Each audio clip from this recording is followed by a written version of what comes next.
I like that too. 1, 2, 3. All right. Oh, you win.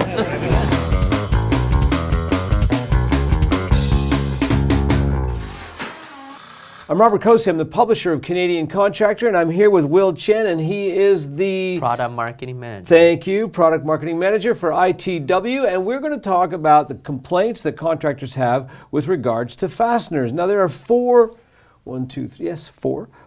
big complaints that they have, and Will's going to talk a little bit about what ITW does to solve the problems that contractors have, and a little bit about what you can do as a contractor to make sure these things don't happen. So, Will, top of the list, head stripping. What does that mean? And what are we talking about there?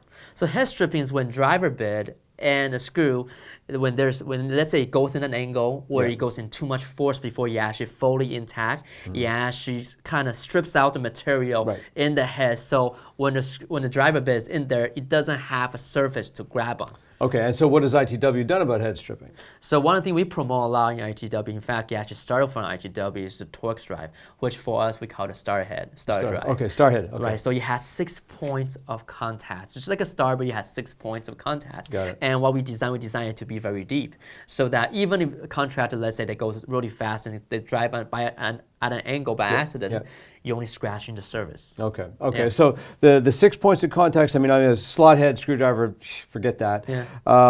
The Robinson and the square head, they have 4 points of contact. So you're really adding by half more points of contact, and then the deeper drivers, so that you don't. Now the other thing, you mentioned this, that contractors should really try and make sure that whenever they're driving a screw, they're driving it straight.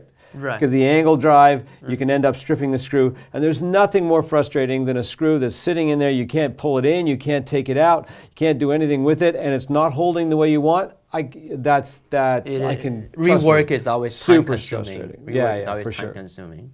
All right, number 2, screw break. Screws break? Especially when you're talking about application like concrete, like hard concrete, like 20-year-old concrete, and you with the impact driver, you just try to ram it in.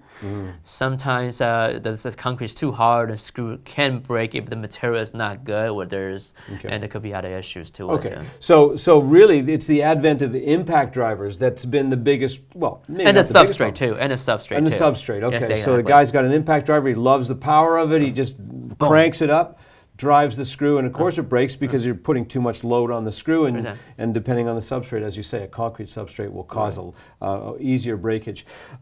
So contractors, you got to be mindful of where you're setting your impact driver. You got to back that drive off a little bit until you know that you've got just the right amount of drive, and you guys are making stronger and stronger screws all the time. Right, exactly. So our GRK, our Tafcon, we make sure that we get the best material possible so that you can drive into the substrate that's meant. And you can, and any contractor can get the working limit of the screw on your website somewhere. Right. So we have code approval, we have International Code Council reports, everything from our website and our catalog, where you can actually see a lot of data. Right. Okay. So if you've got to drive some screws into a substrate that's pretty tough, then just take a look at the working strength of the screw, so you know what you're dealing with, and make sure that you've dialed back your impact drive. Yeah.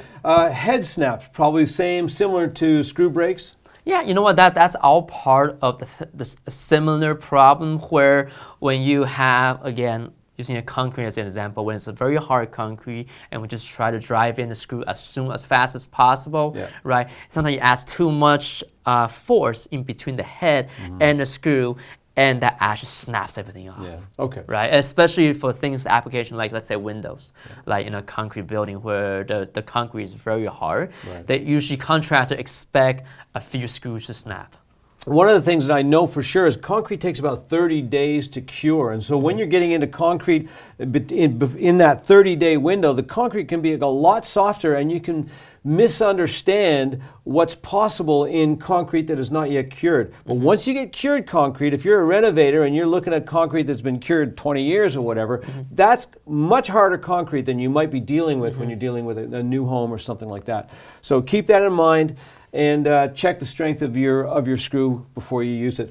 Pre-drilling, what does that mean? What are Okay, you so talking this is pretty much for concrete, you always have to pre-drill before you drive in the screw. Right. But for wood, let's say, Okay. lag bolts, lag screw, you really have to pre-drill for a pilot hole. Yeah, because the lag bolt's so big. Exactly. So with GRK, our premium wood fastener, the RS is rugged structural screws. You can just drive it in like a regular screw without needing a pre-drilling, which saves a lot of time. And you say your solution, the ITW solution, is to come up with a screw that doesn't that it basically replaces the lag bolt. Is that It correct? does, right? The GRK RS is The RS structural system. screws replaces. Okay, the yeah, I lag remember bolt. we did a couple of videos. Exactly. All right. Right. All right. Guys, you had 4 complaints about screws. 1, 2, 3, 4. And we've given you 4 ways to make sure that you don't have to suffer these indignities while you're driving screws. Thanks very much, Will. Appreciate it. problem. If you have any more questions about the fasteners that you use, then please go to the website that you see across the bottom of the screen, or you can email Will and he will give you all the information you need to know to make sure that your fasteners are fastening.